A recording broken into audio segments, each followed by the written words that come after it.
going on, everybody? Welcome back. Justin here. As always, thank you for clicking on today's video. You can show your support for the video and the channel by liking and commenting down below. Me and Pete definitely want to know your official ranking of all three Fear Street trilogy. I am super curious to hear how you guys rank these movies, because I know across the board everybody just has wildly different opinions on each of these movies, which is one of the coolest things about this whole trilogy is the conversation that it started and all the brand new horror fans that were introduced to horror because of the big platform that Netflix has.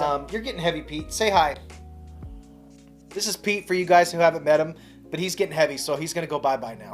I know, reading all the comments and my reviews for the movies, everybody has wildly different opinions about each installment, and that has been one of the most amazing things about this trilogy. The conversation that this trilogy has sparked, it's just been incredible. I'm so glad they used their massive reach to push horror to so many new audiences. Fear Street, I can tell from the comments, has created a ton of new horror fans. I think a lot of new horror fans that are gonna go on to check out all the older movies and older horror that inspired Fear Street. Check out the Fear Street books and the Goosebumps books and all the nostalgic things that guys like me love. I think a whole new younger generation of audiences is going to discover. Conversation that has been happening across the horror community has been amazing. So whether or not your opinions about this trilogy are good or bad, whether you like some of the movies or not, you can't deny the conversation and you can't deny how amazing it's been for horror fans. So if you're watching this video and you're new to horror because of Fear Street, welcome to the horror community. I'm so glad you're on board. Welcome to the channel.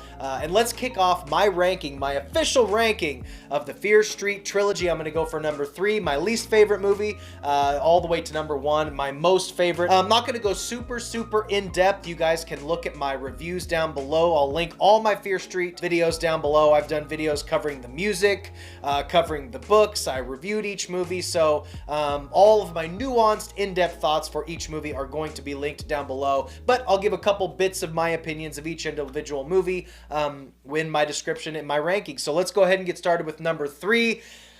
I think most of you who watched my last review will know what my number 3 is, and I'm going to use a couple of examples and maybe clear up a couple things in that review that people seem to be confused by or think that I didn't understand about 1666. I was going to dedicate a whole video going back to that review, but I just decided to not do that. But my number 3, my least favorite, is 1666 for a few different reasons. Like I said, I'm not going to get super in depth. Go watch the video, but my main complaints were the cast. I didn't think that it was necessary for the 94 cast to be put into the part 3 cast. The exception of maybe Nick Good or Solomon Good, I think it would have been helpful for the audience to visualize him as the big bad in the series. I think having him, that actor, portray that. But as far as the rest of the cast, I think it would have been helpful for Sarah Fear, the actress who played the actual Sarah Fear, for bits and pieces of the series. It would have been way more impactful. I would have been way more brought into the world of 1666 watching her.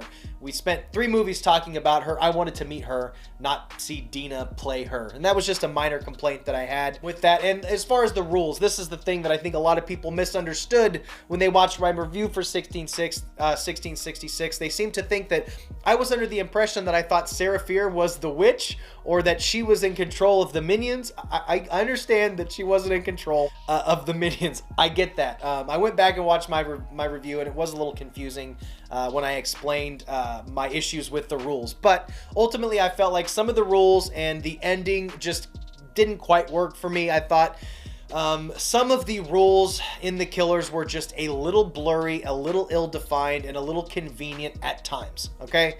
That's just my personal opinion. I'm not going to get into it. I want to go deeper into explaining myself, but I'm just not going to do it. I'm exhausted talking in the comments about it.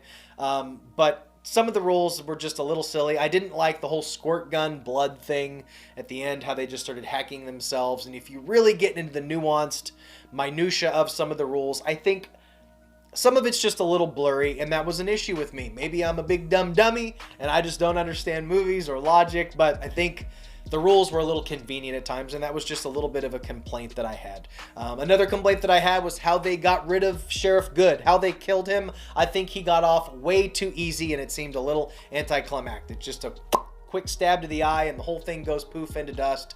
Just didn't quite work for me, and I'm sorry. That's just my personal opinion. These are all just opinions. So that's probably the longest I'm going to spend talking about any of these movies because, oh my God, that comment section in my 1666 review is just exhausting. The dislike ratio is not good on that video. My most hated video I've ever done. So anyway, moving on to number 2. Since there's only 3 movies, it's going to pretty much tell you what my number 1 is. But anyway, my number 2 ranking is 1978. And I will say, after rewatching this for the music playlist, I'm doing a video on the music of each movie. After rewatching 78 for my music video, 78 and 94 are really close as far as ranking. Going back and rewatching 78, I really enjoyed that movie for a lot of different reasons. My minor complaints about 78 were the fact that even though there was a lot of cool things in the movie, a couple decent kills, even though the kills were a little repetitive. The camp aesthetic was cool, and getting the origin story of the Bagman and seeing Ruby Lane again and some of like the babyface killer, that was all really super, super rad, but it was a little bit filler. You only really got a little bit of information from that movie about the bones and getting the bones back together. From that entire movie, you only needed a little bit of information that they provided, and you know, that's why it's number 2 ultimately. But as far as the characters go, I loved the characters of the 2 sisters, Ziggy and I'm forgetting her name right now, damn it. They were fantastic. Their acting was great. That heartbreaking scene when they, you know, that scene when they get axed down and stabbed. God, I watched that scene again last night. It was really difficult to watch. Really, really brutal scene. I felt the emotions. It's something that I didn't feel in 1666. Like in those impactful scenes where Dina or Sarah gets hung in the 3rd movie, 1666, I just didn't feel the emotion. In 1978, when those sisters were getting hacked away, God, that was just heart-wrenching to watch. The character stuff in 78 was really, really good. And I did love the camp atmosphere, even though I felt like the era wasn't quite captured like it was in 94 or 1666. That's one thing that I did like about 66 was the colonial aspect and the production design. But ultimately, 78 was a really good movie, and it was close to a tie with 94. But ultimately, moving on to my number 1, 94 was my favorite of the trilogy. I absolutely loved everything about 1994, the colors, the music, aesthetic. Now, I will admit, I'm going to be honest here, and in the heart of 1994 was like my most formative years growing up. So I'm sure a lot of it has to do with my age bias and the 90s bias, but I love the music, the colors, seeing the mall and all of that. All of the actors that they used were great. I thought the performances were all pretty good. Throughout the whole trilogy, the acting is definitely the best in 78 in my personal opinion. Overall, 94 I felt was just exciting all the way through, and I'm just a sucker for nostalgia, so I ate that up, and that was my favorite. 94 is my number 1. I encourage you guys to definitely check out all my reviews for each individual movie, and I definitely want you guys to comment below and let me know your individual rankings of the trilogy, because I'm really curious to know. Go back and watch my reviews. If you watch my review for 1666, be kind, please. People are tearing me apart for that review. Jesus. But anyway, guys, thank you so much for watching. As always, I really, really do appreciate it. I think that's it. Yeah, I hope I didn't leave anything out that I'm going to regret leaving out. But anyway, that's it, guys. Let me know your thoughts below. I think we're done here, guys. Stay weird. Remember to always be yourself, and I'll see you in the next one. Bye. I love movies. Gosh, I love movies.